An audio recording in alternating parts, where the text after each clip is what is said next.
बिस्मिल्लाहिर्रहमानिर्रहीम। Dear students, अस्सलाम वालेकुम। तो बेटा जी, हम चैप्टर 2 ग्रुप शुरू किया हुआ हमने। 2.1 एक्सरसाइज से पहले जो थ्योरी है वो हम पढ़ रहे हैं। तो अब एग्जाम्पल 2 हम देख रहे हैं आज। तो हमारे पास जो सेट गिवन है वो है ये। हमने शो करना है कि ये जो सेट है ग्रुप है विद रिस्पेक्ट टू मल्टीप्लिकेशन। अब ये शो करने के लिए कि ये ग्रुप है तो हमारे पास ये 4 कंडीशंस हैं। इन 4 कंडीशंस को हमने प्रूव करना है कि ये सेट इन 4 कंडीशंस को सेटिस्फाई करता है। पहले कंडीशन क्या है कि जी इज क्लोज, यानी कि यहाँ पर क्लोजर प्रॉपर्टी होल्ड कर रही है with respect to multiplication. G is associative, यानी कि जी जो है एसोसिएटिव प्रॉपर्टी को सेटिस्फाई कर रहा है, ये प्रूव करना है। तीसरे नंबर पर हमने क्या प्रूव करना है कि जी के अंदर आइडेंटिटी एलिमेंट मौजूद है। चौथे नंबर पर हमने प्रूव करना है कि जी के अंदर हर एलिमेंट का जो इन्वर्स है वो मौजूद है। तो सबसे पहले पहली प्रॉपर्टी को हम देखते हैं, क्लोजर प्रॉपर्टी। तो क्लोजर प्रॉपर्टी में क्या होता है, ये डेफिनेशन आपको समझाने के लिए ये मैंने लिखी हुई है कि 2 एलिमेंट जब हम लेते हैं गिवन सेट के, कोई से भी 2, उनको मल्टीप्लाई करें, जो आंसर है वो उसी सेट में मौजूद हो, तो हम कहते हैं क्लोजर प्रॉपर्टी होल्ड कर रही है। तमाम कम्बिनेशन चेक करते हैं। किसी एक कम्बिनेशन के लिए भी अगर ये चीज़ फेल हो गई तो प्रॉपर्टी होल्ड नहीं करेगी। ठीक है। तो हमारे पास जी के अंदर क्या एलिमेंट मौजूद है, -1 मौजूद है। तो -1 को हम लिख सकते हैं, जैसे यहाँ पर अब 2 एलिमेंट हमने बनाने ना, तो -1 इंटू -1 किया, आंसर क्या आ गया 1। 1 जी में मौजूद है। ठीक है, 1 बिलोंग्स टू जी। ऐसे ही है। फिर हमने -1 और 1 को ले लिया। अब इन दोनों को मल्टीप्लाई करें तो आंसर क्या आता है -1, वो भी जी में मौजूद है। फिर हमने एक और कॉम्बिनेशन क्या बन सकता है, 1 और -1 ले लें, वो -1 आ गया, वो भी जी में मौजूद है।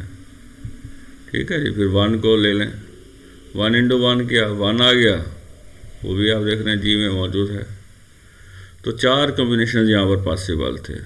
-1 को -1 के साथ ले लें, 1 को 1 के साथ ले लें, या -1 और 1 को ले लें। तो उसमें फिर क्या हो सकता है कि पहले -1 आ जाए फिर 1 आ जाए, या पहले 1 आ जाए फिर -1 आ जाए।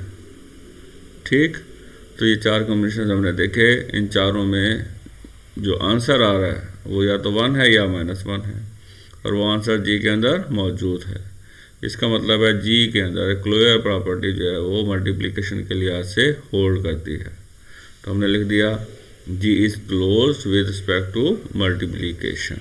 ठीक है। क्लोजर प्रॉपर्टी जब सेटिस्फाई हो जाए तो उसके लिए जो हम वर्ड यूज़ कर रहे होते हैं वो यही होता है कि G is closed with respect to multiplication. अगर मल्टीप्लिकेशन का प्रोसेस हमने किया है, और अगर हमने किया है एडिशन का प्रोसेस तो विद रिस्पेक्ट टू एडिशन लिख देंगे। अब दूसरी प्रॉपर्टी जो है वो हम देखते हैं एसोसिएटिव प्रॉपर्टी। तरतीब से हमने काम करना होता है। तो दूसरी कंडीशन क्या है, एसोसिएटिव प्रॉपर्टी है। तो इसमें ये लिखी हुई है प्रॉपर्टी आपके सामने। अच्छा, यहाँ पर अब इस प्रॉपर्टी को हमने सेटिस्फाई नहीं करना होता, मतलब हमने इस प्रॉपर्टी को जिस तरह प्रॉपर अंदाज में, जिस अंदाज में यहाँ लिखी हुई है उस अंदाज में प्रूव नहीं करना होता। ठीक। तो हम क्या करते हैं कि यहाँ पर हम जानते हैं कि ये जो सेट जी है ना, सेट ऑफ रियल नंबर का सबसेट है। सेट जी जो है वो सेट ऑफ रियल नंबर्स का सबसेट है, और एसोसिएटिव प्रॉपर्टी जो है वो क्या होती है, सेट ऑफ रियल नंबर में होल्ड करती है।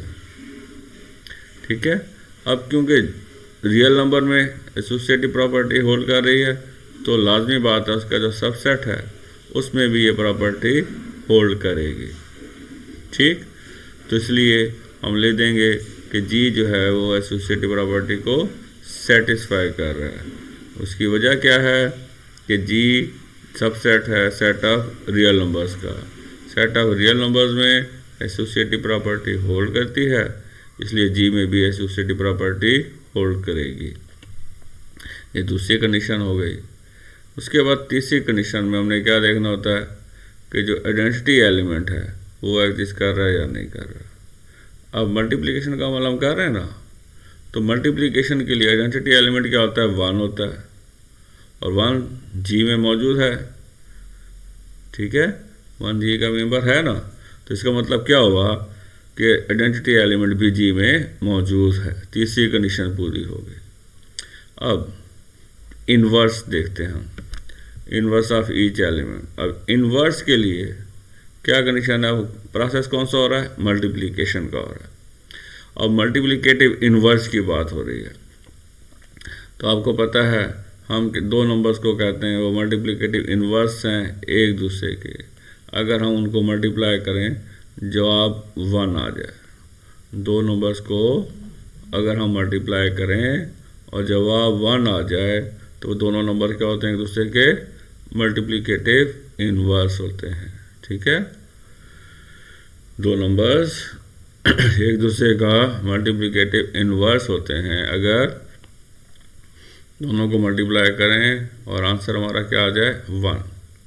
तब हमारे पास जैसे -1 का हमने इन्वर्स बताना क्या होगा, तो अब हमने देखना ये है कि -1 को किसके साथ मल्टीप्लाई करें कि आंसर 1 आ जाए। तो -1 जो है ये देखें यहाँ पर, -1 को -1 के साथ मल्टीप्लाई करेंगे तो जवाब 1 आ जाएगा। इसका मतलब क्या हुआ, -1 का जो इन्वर्स है -1 है। तो यही बात देखें यहाँ पर लिखी हुई है, इन्वर्स ऑफ -1 इज -1। ठीक है, इसी तरह अब दूसरा एलिमेंट है 1। अब -1 का इन्वर्स क्या बन रहा है, -1 बन रहा है, जी में मौजूद है। इसी तरह अब 1 है जी का एलिमेंट, अब हमने इस 1 का इन्वर्स देखना है, तो 1 को किससे मल्टीप्लाई करें जवाब 1 आ जाए, तो वो 1 को 1 से मल्टीप्लाई करेंगे जवाब 1 आ जाएगा। इसका मतलब क्या हुआ, 1 का इन्वर्स 1 है और वो जी में मौजूद है। ठीक है, इन्वर्स मौजूद भी हो यानी कि इन्वर्स एक्सिस्ट भी करता हो और सेट में भी मौजूद हो। ये नहीं है इन्वर्स तो एक्सिस्ट करता हो लेकिन सेट में मौजूद ना हो, तो फिर गलत हो जाएगा काम। तो अब हमने देख लिया चारों कंडीशन जो है वो सेटिस्फाई हो गई हैं। ठीक है, तो इसका मतलब क्या हुआ कि जो जी है वो ग्रुप है विद रिस्पेक्ट टू मल्टीप्लिकेशन। ठीक है जी, ओके जी बेटा जी, अल्लाह हाफिज़, wish you best of luck.